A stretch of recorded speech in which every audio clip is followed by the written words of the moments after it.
কোন এনভায়রনমেন্টাল ফ্যাক্টরগুলো এই সাইনোসাইটিসের প্রবলেমগুলোকে আসলে আরো বেশি বাড়িয়ে তোলে? যে এনভায়রনমেন্টের মধ্যে আসলে যেটা বললাম যে অনেকে অ্যালার্জি থাকে, ন্যাজাল অ্যালার্জি, এটা একটা সাইনোসাইটিস কজ। যে পরিবেশে সে থাকে বা কাজ করে সেই পরিবেশে যদি আর্দ্রতা বেশি থাকে, সাথে ধুলাবালি যদি বেশি থাকে, আচ্ছা, সেই সব কন্ডিশনগুলোতে তার এই সাইনোসাইটিস অ্যাগ্রাভেট করতে পারে। বিশেষ করে অ্যালার্জি থেকে এই সাইনোসাইটিস অ্যাগ্রাভেট করতে পারে। যাদের সাইনোসাইটিসের প্রবলেম রয়েছে তাদের জন্য আসলে মাস্ক ইউজ করাটা কতটুকু গুরুত্বপূর্ণ? তার যদি ডাস্ট অ্যালার্জি থাকে সেক্ষেত্রে অবশ্যই সে মাস্ক ব্যবহার করবে।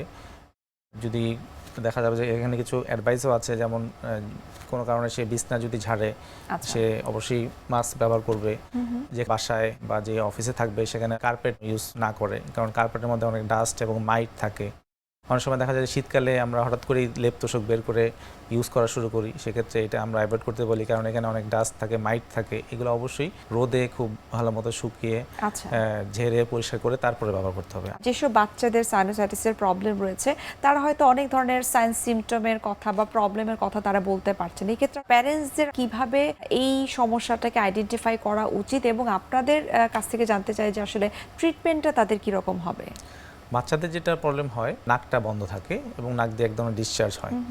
বাচ্চাদের আমরা যখন চিন্তা করি আসলে 12 বছর পর্যন্ত যারা থাকে বাচ্চাদের চিন্তা করি যে সাইনোসাইটিস থেকে আমরা চিন্তা করি বাচ্চাদের এক ধরনের প্রবলেম হয়, নাকের পিছনে একটা মাংস বেড়ে যায়, যেটাকে আমরা বলি অ্যাডিনয়েড। ন্যাসোফ্যারিঞ্জিয়াল টনসিল বেড়ে গেলে বা অ্যাডিনয়েড বেড়ে গেলে বাচ্চাদের দেখা যায় যে ম্যাক্সিমাম ক্ষেত্রে নাক বন্ধ, নাক দিয়ে সর্দি হয়, এবং অ্যাসোসিয়েট কিন্তু অনেক ক্ষেত্রেই দেখি তাদেরও সাইনোসাইটিস হয়, কারণ একটা ইনফেকশন সোর্স থাকে, এই ইনফেকশন থেকে তার সাইনাসেও ইনফেকশন হয়। সেক্ষেত্রে কিছু এক্সরে করে দেখি যে তার আসলে এক্সোনাসোফ্যারিঞ্জ ল্যাটারাল ভিউ করে দেখি যে তার আসলে অ্যাডিনয়েড বড় আছে কিনা, টনসিল আছে কিনা, আশেপাশে কোনো ইনফেকশন সোর্স আছে কিনা, সেটা এক্সরে করে দেখতে পারি যে কোনো সাইনাসেও তার ইনভলভ আছে কিনা।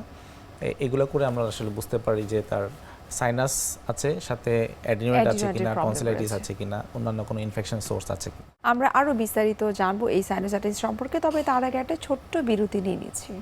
সুপ্রিয় দর্শক, আপনারা দেখছেন এনটিভি নিয়মিত স্বাস্থ্য বিষয়ক আয়োজন স্বাস্থ্য প্রতিদিন এই অনুষ্ঠানটি। এ পর্যায়ে আমরা নিয়ে নিচ্ছি ছোট্ট একটা বিরতি। কোথাও যাবেন না, আমাদের সঙ্গে